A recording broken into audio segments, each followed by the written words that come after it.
بسم الله الرحمن الرحيم. معانا النهارده عيانه عملت معانا عمليه شد رباط البطن، شد رباط الدراعات، وحقن الدهون في الثدي. النهارده ان شاء الله عدينا شهر ونص، يعني احنا خلاص خلصنا العمليه في فتره التعافي بتاعتها والمتابعه بعد العمليه لغايه ما وصلنا لمرحله ان احنا خلاص يعني بنعمل على الكرسي خلاص، وعدينا الشهر ونص خلاص. هناخد رايها بقى في العمليه واللي حصل معاها بعد العمليه، الوجع بعد العمليه، النتيجه ورايها في النتيجه، وهي تتكلم بقى ان شاء الله.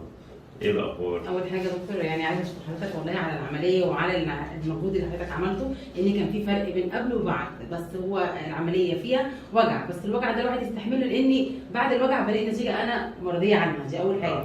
وتاني حاجه اللبس الكرسي والحاجات اللي بعد العمليه دي برضو فيها تعب، بس برضو بعدها في راحه، ان انا بلاقي نفسي بطني وجنابي ودراعاتي فرق. ببقى فرحانه جدا ان انا الاقي فرق بين القبل وبين البعد بصراحه. طيب. في كل اللي عملته في جسمي، كان دراعاتي ولا كان صدري ولا كان بطني.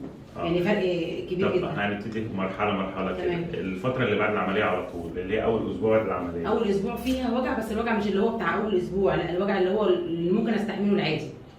وبعد كده خلاص بقى انا اتاقلمت وعرفت ان انا الوجع ده. لا يعني اول اسبوع الوجع كان فيه زياده شويه. اول اسبوع كان فيه زياده، بعد كده مع طب البي سي اي دي كانت اخبارها ايه؟ لا طبعا كان بتعمل معايا فرق، ان انا الوجع اول ما ادوس عليه بحس نفسي اني ما كنتش عامله عمليه اساسا.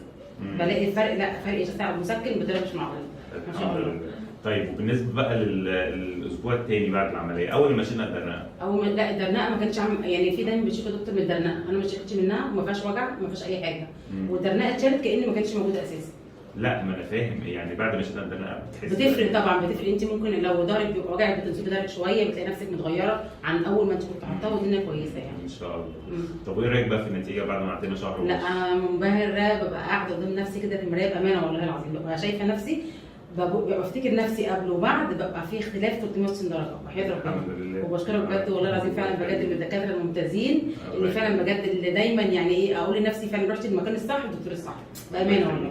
تسلم يا دكتور والله، تسلم بجد والله.